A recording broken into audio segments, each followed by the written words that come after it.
नमस्कार, मैं योगाचार्य प्रीतम सिंह चुंडावत।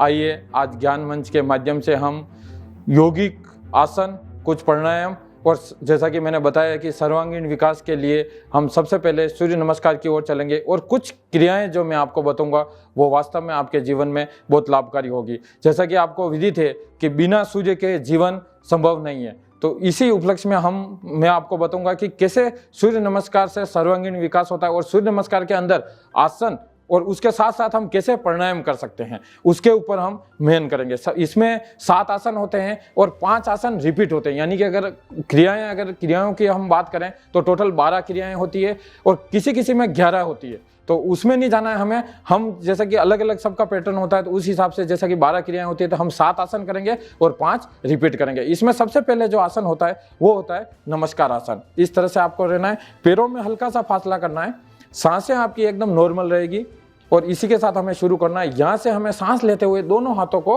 ऊपर की ओर उठाना है। अब हल्का हल्का सा कमर की ओर ट्विस्ट देते हुए पीछे की ओर जाना है। बॉडी का बैलेंस बना के रखें, जाएं पीछे।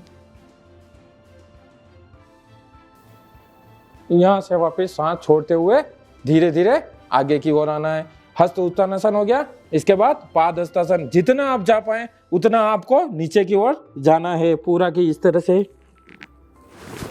इसके बाद आपको बायां पैर आगे और दायां पैर पीछे, यानी कि इस तरह से रहना है। अश्व संचालन। यहां से आप जितना पीछे जा सकते हैं उतना जा सकते हैं, पूरा इस तरह से होल्ड रखना है, सांसें नॉर्मल। उसके बाद नेक्स्ट वाला आएगा आपका पर्वतासन, यानी कि यहां से दोनों पैर पीछे।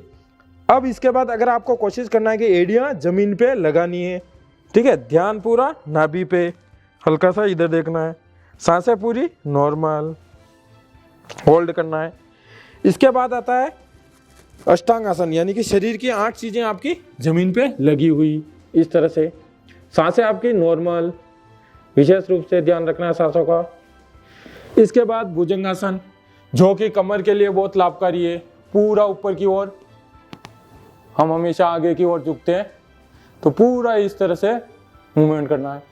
यहां से आपके आसन होते हैं रिपीट, यानी कि फिर से पर्वतासन, लेफ्ट लेग ये इस तरह से आगे करना है, बायां पैर आगे, और यहां से आप मूवमेंट कर सकते हैं। इसके बाद दोनों पैर बराबर में, और यहां से सांस भरते हुए धीरे धीरे पीछे की ओर जाना है और फिर से नमस्कार। ये आपका सूर्य नमस्कार होता है। तो इसमें आसन के साथ साथ हमने सांसों पे भी क्रियाएं की, जिसको हम प्राणायाम बोलते हैं। तो ये यदि क्रियाएं आप करते हैं तो शरीर का सर्वांगीण विकास, यानी कि कुछ करें या नहीं करें, सूर्य नमस्कार यदि आप करते हैं तो 100% आपको बेनिफिट मिलता है इस तरह से। नेक्स्ट हम आते हैं कुछ यौगिक आसन पे। सबसे पहले मैं आसन ले रहा हूँ वृक्षासन। वृक्षासन बच्चों के लिए बहुत ही लाभकारी है, इसको ध्यानात्मक आसन भी बोलते हैं। कैसे करना है कि हमें पहले माइंड सेट करना है कि कौन सा पैर मेरे को ऊपर लेना है। मैंने माइंड सेट किया कि राइट वाला ऊपर लेना है। अब यहाँ से आपको लेना है। शुरुआती दौर में हो सकता है आपका यहाँ तक आए, हो सकता है यहाँ तक आए, कोई दिक्कत नहीं। लेकिन अगर परफेक्ट आप करेंगे तो पूरा का पूरा पैर नितंब पे टच करना है, यानी कि यहाँ पे कोई भी आपके स्पेस नहीं रहेगा, यानी कि यहाँ पे कोई जगह नहीं रहेगी। किसी एक बिंदु पे देखना है ताकि आपका बैलेंस बना रहे। यहाँ से दोनों हाथ उठाने, करने का जो तरीका है वो परफेक्ट होना चाहिए। हथेलियाँ किधर है? जमीन की तरफ। यहाँ से हमें हथेलियाँ करनी है आसमान की तरफ, और कंधों से हाथ को उठाते हुए पूरा नमस्कार करना है। और पूरा बॉडी का अलाइनमेंट, यानी कि बॉडी को खींच के रखना है। कहाँ से? कंधों के यहाँ से, कमर के यहाँ से, पूरा बॉडी का अलाइनमेंट। ध्यानात्मक आसन है, पूरा बॉडी का अलाइनमेंट। इससे पूरे आपके कंधों से लेकर पूरा बॉडी एकदम परफेक्ट रूप से इस तरह से आ रहा है। होल्ड करना है। यहाँ से धीरे धीरे वापस जिस तरह से हम आसन में गए उसी तरह से वापस आना है। हथेलियाँ रखनी है यहाँ तक आसमान की तरफ, यहाँ से वापस हथेलियाँ जमीन की तरफ, और धीरे धीरे हाथों को नीचे लेके और पैर को धीरे से नीचे करना है। किसी भी आसन में जाएंगे बहुत स्लोली जाना है और बहुत स्लोली वापस आना है, नहीं तो कुछ बेनिफिट की जगह कुछ नुकसान भी हो सकते हैं। तो इस तरह से जाना है। इसी तरह से जैसे कि हमने दाएं पैर से किया था वो का वो हम बाएं पैर से करेंगे, और सेम प्रोसीजर रहेगा, सेम क्रियाएं रहेगी।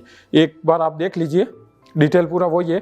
पैर को आप जितना उठा सकें पूरा नितंब के टच कर लिया और आराम से इस तरह से उठाया, कंधों से उठाते हुए किसी एक बिंदु पे देखना है। अगर आप एक बिंदु पे नहीं देखेंगे तो बैलेंस नहीं बना पाएंगे। इस तरह से खींच के रखें और उड़ियान बंद लगाना है। उड़ियान बंद यानी कि पेट को अंदर की तरफ खींचना है और धीरे धीरे वापस ये आ गए और इस तरह से आ गए। जिस जगह पे हम खड़े रह के करेंगे पूरी अच्छी तरह से एक बार देख लें, है ना। सावधानियाँ बहुत ज़रूरी है। इसी के साथ मैं अपनी वाणी को विराम देने से पहले एक बार पुनः ज्ञान मंच का बहुत बहुत धन्यवाद देना चाहता हूं। और जैसा कि हमने बताया कि 21 मई से ये जो हमारा कार्यक्रम जो चल रहा है, विभिन्न प्रकार के जो अलग अलग जो योग गुरु जो हैं वो आपको इस मंच के माध्यम से जो ज्ञान देंगे, जो चीज़ें बताएंगे, वो आप अपने जीवन में उतारें तो निश्चित रूप से आपको लाभ मिलेगा। इसी के साथ मैं अपनी वाणी को विराम देता हूँ। सभी को ओम। आपका दिन मंगलमय हो।